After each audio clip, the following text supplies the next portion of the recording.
أحلى ما في الدنيا إن آمن يكون। ওয়ালাইকুম আসসালাম রহমতুল্লাহি ওয়া বারাকাতুহু। লাস্টে রয়েছে 0663 আল মামুন ভাই। আপনি প্রশ্ন করতে গিয়ে বললেন যে আপনার বড় ভাই দেশে ব্যারাক ব্যাংক থেকে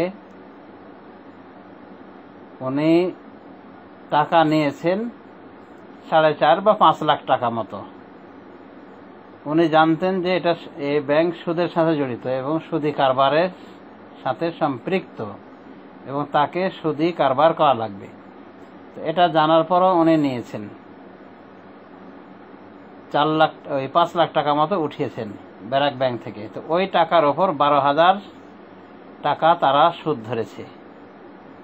তো আপনি জানতে চাচ্ছেন যে এই 12,000 টাকা কি ফকির মিসকিনকে দিয়ে দিবে না কি করবে? ভাই, আমি যেটা বুঝলাম আপনার কথায় যে 12,000 টাকা সুদ সে নিজে পাচ্ছে না, বরং সুদ তাকে দেওয়া লাগতেছে। তো এই সুদ তো দেওয়াই লাগবে তাদেরকে, এর কোনো মাইন নাই, না তো ঘর বাড়িতে আগুন লাগাই দিবে বা বিভিন্ন সমস্যায় ফেলবে। তো সুদের টাকা তো আরো দেওয়া হয়ে গেল, 12,000 টাকা সুদ তারা পাবে, তো তাদেরকে টাকাটা দেয়া হলো। তো তাদেরকে সুদের টাকা দেয়া অর্থ হলো যে তাদেরকে খাওয়ার ব্যবস্থা করানো হলো। তা আপনি খাননি সুদ এখানে, আপনার বড় ভাই এখানে সুদ খায়নি বটে, তবে সুদ খাইয়েছে, আর উভয়টাই পাপ। যেমন রাসূলুল্লাহ সাল্লাল্লাহু আলাইহি ওয়াসাল্লাম থেকে হাদিস পাওয়া যায়, লানা রাসূলুল্লাহ সাল্লাল্লাহু আলাইহি ওয়াসাল্লাম আকিলার রিবা ওয়া মুকিলাহু ওয়া শাহিদাইহি ওয়া কাতিবাহু ওয়া ক্বালা হুম সাওয়া। রাসূল সাল্লাল্লাহু আলাইহি ওয়াসাল্লাম লানত করেছেন সুদ ভক্ষণকারীকে, সুদ যে ভক্ষণ করায় তাকে, সুদের দুজন সাক্ষীকে, সুদের রেজিস্ট্রারকে, এবং বলেছেন তারা সকলে সমান, পাপে সমান। সহিহ মুসলিম এবং তিরমিজি শরীফের হাদিস।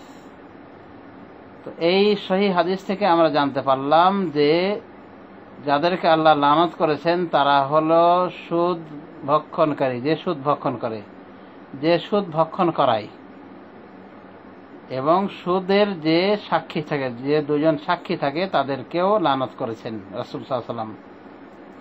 অনুরূপভাবে সুদের রেজিস্ট্রার, সুদ যে লেখে, তো এখানে আপনার ভাই বলা যেতে পারে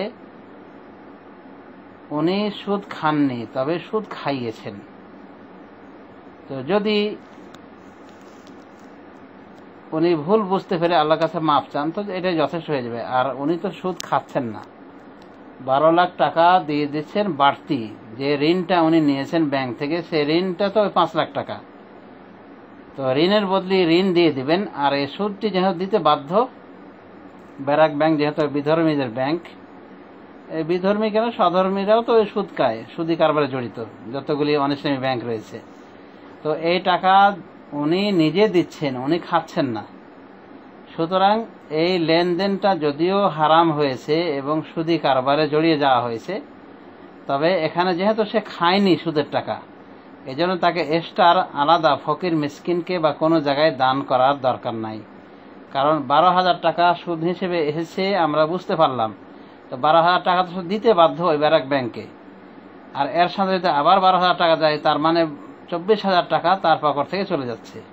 তো যা হোক, ইসলামী বিধান যেটা, শরিয়ার যেটা বিধান, সেটা হলো এই যে উনি যে অংশটুকু সুদ থেকে দিয়ে দিয়েছেন, সুদ হিসেবে দিতে বাধ্য হয়েছেন, সেটা দিবেন। এটা তার অপরাধ এবং আল্লাহর কাছে মাফ চাইবেন। এছাড়া বাড়তি কিছু করা লাগবে না, কারণ উনি তো সুদ খাননি এখানে। যদি এরকম হতো যে উনি কাউকে সুদ দিয়ে টাকা দিয়েছেন সুদের উপর, উদাহরণস্বরূপ 5 লাখ টাকা উনি নিজে না নিয়ে উনি অন্য কাউকে দিয়েছেন ঋণ হিসাবে, এবং তার উপরে 12,000 টাকা সুদ ধরেছেন, তো এই যে 12,000 টাকা উনি পাবেন সুদ হিসেবে, এই টাকাটা তার উচিত হবে, ইসলামিক নির্দেশনা হলো যে তার উচিত হবে এই টাকা গ্রহণ না করা। আর যদি গ্রহণ করেই ফেলেন, হয়তো অজান্তে গ্রহণ করে নিয়েছেন, বা ওই সময় জানতেন বটে কিন্তু শয়তানের প্ররোচনায় ওই সুদ ইন্টারেস্ট নিয়ে ফেলেছেন, কিন্তু পরবর্তীতে আল্লাহ হেদায়েত করেছেন বলে এখন ওই সুদ থেকে অব্যাহতি নিতে চাচ্ছেন, তাহলে এই অবস্থায় সুদ থেকে অব্যাহতি নেয়ার পন্থা হলো ওলামায়ে দ্বীন বলেছেন যে জনকল্যাণমূলক কোনো কাজে ব্যয় করে দিবে, যেমন রাস্তাঘাট নির্মাণ, কোনোভাবে বাথরুম নির্মাণ ইত্যাদি। আবার কিছু কিছু ওলামায়ে দ্বীন বলেছেন যে যারা একান্ত গরিব, অসহায়, দুস্থ তাদেরকে দিয়ে দিবে বা তাদের মাঝে এই সুদি টাকা বন্টন করে দিবে। তো সুদের টাকা নিজে ভক্ষণ করলে বা ভক্ষণ করে থাকলে ওই সুদের টাকাটা এভাবে বের করে দিতে হয় মুক্তি লাভের জন্য, আল্লাহর কাছে নাজাত পাওয়ার জন্য।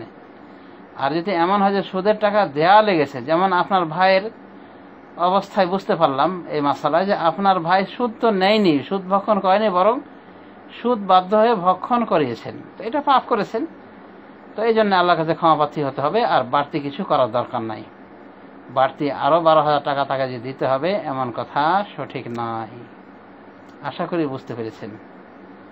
আর ব্যাংকে যে সমস্ত ভাইরা লেনদেন করেন তাদের মনে রাখা উচিত যে অনিসলামী যে সমস্ত ব্যাংক রয়েছে, এক বাক্যে বলা যায় যে এখানে ফিক্সড ডিপোজিট করা হারাম।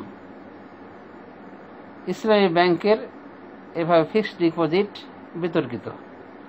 এরপরে বলা যায় যে মুক্তির কিছুটা পথ রয়েছে, কারণ ডক্টর মঞ্জুর এলাহি অনুভাবে আরও বিভিন্ন ইসলামিক স্কলার তারা বলছেন এটা বৈধ লেনদেন, ইসলামিক লেনদেনগুলি, ইসলামী ব্যাংকের লেনদেনগুলি বৈধ পর্যায়ে হয়ে থাকে।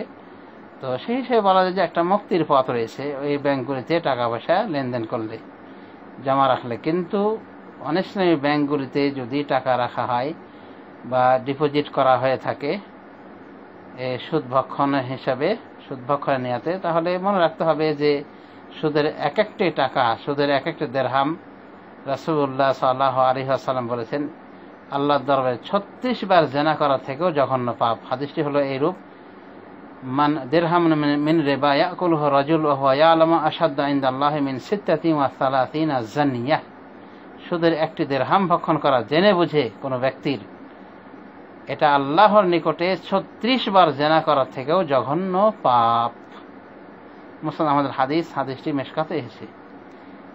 কোনোভাবে বুঝতে পারলেন যে সুদ ভক্ষণকারী, সুদ যাকে ভক্ষণ করানো হয়, কোনোভাবে সুদের দুজন রেজিস্ট্রার, সুদের দুজন সাক্ষী এবং সুদের রেজিস্ট্রার সকলকে রাসূলুল্লাহ সাল্লাল্লাহু আলাইহি ওয়াসাল্লাম লানত করেছেন আর বলেছেন এরা সকলে সমান। কোনোভাবে কে না এই হাদিসটা জানে যে রাসূলুল্লাহ সাল্লাল্লাহু আলাইহি ওয়াসাল্লাম বলেছেন সুদের 70টি স্তর রয়েছে, অপরমানে 72টি স্তর রয়েছে।